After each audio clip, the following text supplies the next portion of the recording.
winning in overtime 86-81. Time for us to talk it over with Eric Musselman. It's brought to you by Petit Jean Meats, the official ham and bacon partner of the Razorbacks. With Petit Jean Meats, you can taste the difference. To order online, visit pjmeats.com. Boy, Coach, what a heart stopper again. Congratulations. And let's just get your initial thoughts on the win today. No, I think it's a great win. I mean, anytime you can beat a top 10 team on the road, oftentimes you see a team that's right there on the verge of winning when they're on the road and the game goes into overtime. You see an emotional letdown. You see a team kind of hang their head because it was right there in regulation for us to win. But we just kept talking about, hey, we'll be able to score. Let's just try to get defensive stops, try to keep them off the foul line as much as we possibly could. And there were so many little things that happened during the course of the game, going to Connor Vanover in the second half after basically I sat him the entire, first half. They put a guard on him so that they could take away his pick and pops. And we haven't posted Connor at all. We ran our 5-down play. I haven't run 5 down since I coached Eric Dampier with the Warriors. So we threw him down there in the post. He made some great moves. He made a couple great passes out of the post. Obviously, Justin Smith was just absolutely incredible tonight on both sides of the basketball, passing the ball defensively, rebounding the ball, scoring it. I thought that, the baseline out of bounds lob play was crucial for us to get a basket at that juncture of the game and kind of a momentum swinging play. I'll let you ask more questions, Chuck. Well, that's all right. That's fine. You were doing pretty well right there. You held Mizzou to just one basket in the overtime period. They didn't get a field goal in the last 2 minutes and 50 seconds. Is that a point in the ball game where defensively, do you feel like as a coach when you get into overtime, we got to win it with our defense right here?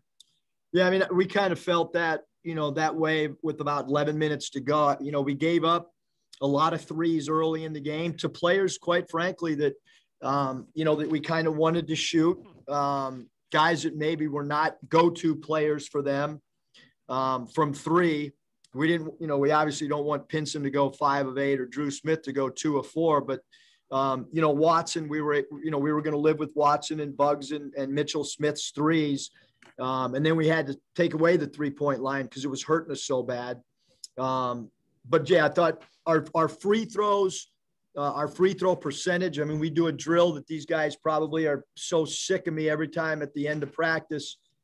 We have a free throw game that I picked up when I was with the Venezuelan national team, and these guys absolutely hate it, but I think it's really, really helped us from the foul line. Jaylen Tate's 2 big ones. It's a free throw pressure game that sometimes takes us quite a bit of time to finish practice up, but our free throws to go on the road and go 20 of 23 down the stretch, making big free throws was huge. And only 5 turnovers in the last 9 minutes of the game, was huge. We only had 8 turnovers, I think, the last 35 minutes of the game. So valuing the basketball after initially turning it over a little bit was important as well. The lack of free throws for Mizzou, I want to come back to that. They put 9 up in overtime, but so did you. They shot 10 in the first half, but only 2 free throws in regulation of the second half. Talk about playing defense without fouling. Yeah, I mean, that's a huge part of what we've tried to do year after year is just to, try to hands up, body up a little bit to keep the ball in front of you. And we played a defense tonight that we haven't done all year. We came up with a term called side it, where we tried to keep the ball on one side of the floor. If it was on the right side, we tried to shade it to the right sideline. If it was on the left side, and I thought that really helped us at least semi-control their ball reversals, because they're really good running a fluff pick and roll on one side and then getting it to the second side and then running a pick and roll. And I thought our guys, did a really, really good job defensively, because this, the Missouri team is so well coached. They're so tough. They have incredible guard play. And I thought we did a really good job on a lot of their play. I thought we did a great job on Mark Smith and eliminating him from the 3-point line and trying to make him floor it a little bit and play off the bounce and give him no airspace. So really happy with the way we played. And like I said, we were willing to give up some baskets, maybe to Parker Braun and Drew Buggs and Torrance Watson off the bench, and kind of try to not let number 1 Xavier Pinson and 12 Drew Smith get a large number of field goals attempted.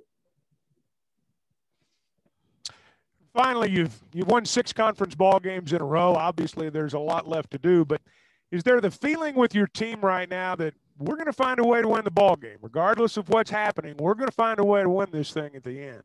Yeah, I think the players felt like that, the way they were talking at halftime. We played kind of a muddy game. We weren't crisp in the first half. We had major foul trouble when Moses wasn't in the game. I didn't think we had the rhythm offensively, and I did not want Moses to pick up a third foul in the first half. That was something that was really, really important.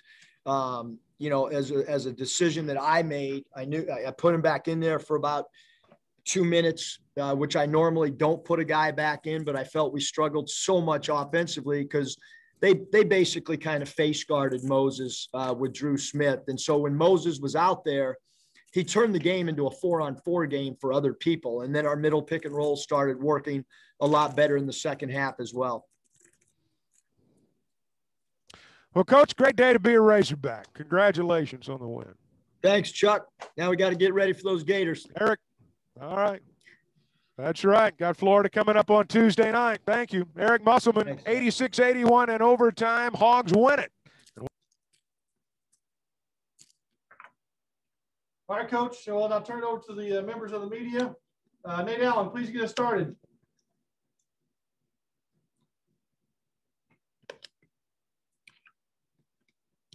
Nate, your move. Let's go, Nate. You're the leadoff hitter. Let's go. Bob, go ahead. Okay. No, sorry, Nate. Eric, that was a really crazy goaltend call, and then they took the basket away. But Desi had gotten the rebound. What was the explanation on that, why they called it a jump ball for Missouri? I don't know. It's Valentine's Day coming up, so I gotta save every penny I got for a good Valentine's present for Danielle. Well, I'm not asking you to knock the refs. I just wonder what explanation they gave you. Well, when the ball got legally blocked, that's when it's dead. I was saying we got the rebound and we should have the ball. But they told me that the rule is that immediately upon the call, that it was a jump ball and the arrow pointed towards them. Okay. And then Missouri had been 5-0 in games decided by 5 or fewer. You guys obviously, were the first team to beat them in a close game. How does that feel? You guys obviously, you had a great week pulling out close wins against, tough teams. Yeah, I mean, to go on the road in this league and to be able to win 2 close games that came down to a basket. I'm just really proud of our team's growth. I mean, we have a incredibly difficult schedule coming up with some really, really good teams. And we felt this week, really, Bob, that it was really important for us to try to go 2-0 internally with our coaching staff, knowing what we have coming up. Even though some of them are home games, we play really, really good teams. And, we also knew that this game was going to carry a lot of weight because of where they're ranked and where their net is. And we just felt like we played, so bad against Missouri, at our place. And I think our guys grasped some of the adjustments and did a good job, executing wise tonight against a really good team. And then the Hog stats, that he knows his stuff. This is the first top 10 victory on the road for Arkansas since 2006 when Arkansas beat number 10 Tennessee. It's your first win over a ranked team since becoming the coach. How big are those things? Yeah, I mean, I just think, I'm just proud of our team, Bob. I mean, I think that, our guys played with, again, I think just from a mental standpoint, the mental toughness. I mean, our huddle, like we weren't deflated, going into overtime. And that I've been in a lot of those where, teams just kind of get deflated and start thinking about, woulda, shoulda, coulda, what happened, why are we in overtime, one more stop or one more rebound? Because we gave up 2 offensive rebounds that were, that really killed us. We get one of those, defensive boards and we don't go to overtime. But this is a really fun group to coach. It's a group that continues to form chemistry. I know that sounds kind of weird, but with COVID, when we go on the road, I mean, we're doing exercises with each other to get to know each other that, that normally happen in September. And so I'm just proud that these guys continue to get closer as a group, and they're having fun right now as well. I got a couple more, but I'll turn it back to Mike. Thanks. Punch. Yeah, Coach, I know the overturned call in Missouri keeping the ball will get talked about more, but what did you think about the play Jaylen Tate made to block the shot there? Awesome. I mean, for a guard to go up there and block that shot, and he had another huge offensive rebound tonight. Just, I mean, the block shot, the offensive rebound, the offensive, rebound he had at Kentucky, all those little intangible winning plays is what he's all about. He said, like, he came over and I was trying to, give the guys some direction on what we wanted to do, whether it counted or did. And he kept saying, like, I blocked it clean, Coach. Don't worry about that. Like, I did not goaltend that shot. And that allowed us, to try to get semi-organized. But, hey, quite frankly, I thought we got the rebound. It was going to be ours. But, I mean, that rule's got to be, probably discussed at a later time, because it's a tough call. And then you talked about avoiding the letdown after, maybe letting it slip at the end of regulation. But what did you think about avoiding the letdown after that call went against you and Missouri got to keep the ball? And what did you think of that defensive stop there? I thought the defensive stop was huge, Hutch. I mean, we figured, we were ready for them to get the ball, or for them to, whatever. But Tate knew that he didn't goaltend, and so it was either going to be our ball or their ball on BOB. I thought we did a good job not giving up an easy catch. We had really active hands. I'm just really proud of how hard our guys played, and that we went to the foul line, 2 more times against a team that's a high volume free throw attempt team. Curtis. Hey, Coach, I wanted to ask you about Moses there in the last minute 20 or so of overtime. I mean, his ability to go up there and knock down those free throws. He had an assist, I think, on Devo's layup. He got the steal on Missouri's extra possession there. What'd you think about all that? Moses is an incredible player. He continues to grow. He continues to gain confidence. Look, we have not run one pick and roll with Moses handling the ball. When we needed a basket, I put him in pick and roll for the first time all year as a ball handler. And that's growth in his game. But we want him going to the foul line whenever we can in a late game situation. I thought he did a good job when he secured the defensive rebound, just kind of held it, so that he was the guy that went and got the FTAs. And me personally, I wasn't even watching, I don't think, when he shot, because I just assumed he was making them both. And then obviously the first time out against Missouri didn't shoot it too well. And then the first half tonight, you started off 10 of 30, but in the second half and overtime, you shot 60%. Can you just talk about, what kind of took the lid off the rim for you? Yeah, we added 2 pick and roll offensively, where we run a little brush screen instead of just running a stationary pick and roll. I think Connor's impact of going down to him on the block, again, something that maybe other teams haven't seen us do, because how would they? We've never done that before. So they put a guard on him, and it was, like, what are you going to do? Truth or dare? You're going to throw it in there, or you're going to let him keep roaming roaming out on the perimeter when they have a guard? And we threw it into him, and like I said, ran a play that about 4 straight times that we have not run one time this year. We had a diagram in a timeout, a 5-down play where everybody's on the weak side and Moses tries to throw an entry pass into CV and he just goes to work. And we ran some good split cuts out of it and he made a couple good reads. And then he had an awesome jump hook that he's been working on. But I thought his play in the second half was great. Scotty. Hey, Coach, was today maybe the best you'd seen Justin play this year? Or I guess just what did you think of his game? And, he had a couple highlight replays too.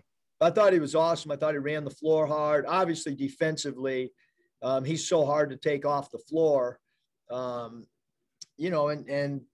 today was great. I mean, he missed his first shot was a layup that he kind of scuffed. And then after that, I thought offensively he was great. He was aggressive. He went 1 of 3 from 3. He knocked down his free throws. He did not have one turnover in 38 minutes of play against an aggressive team.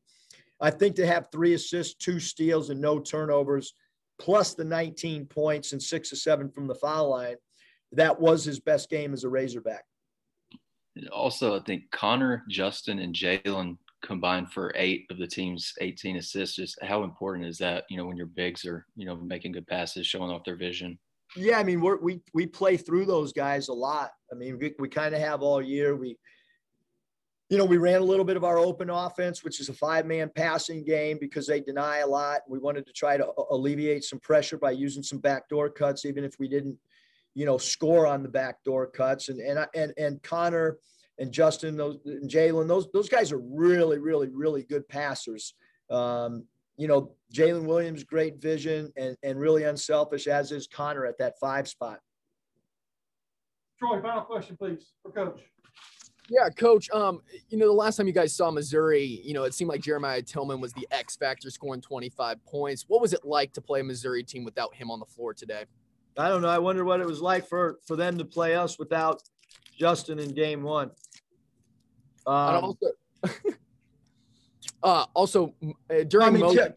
Tillman's a great player, Troy. Like I think he's one of the best centers in the nation. Obviously they missed him. He's a threat on pick and rolls. He's a dynamic roller. He's a great rim protector. Hopefully everything's all right with him and his family. Our thoughts are with his family because he's a great player in this league. And Coach Martin and his staff have done an incredible job developing him. I mean, to think the growth that Tillman has had in his game is amazing. And I've only been in the league a year and a half, and just his growth in the last year and a half has been awesome to see. And normally coaches keep their shirt on during the post-game celebration, but it looks like you've been working out, Coach. I'm trying, but these Jolly Ranchers are killing me. Thanks, guys.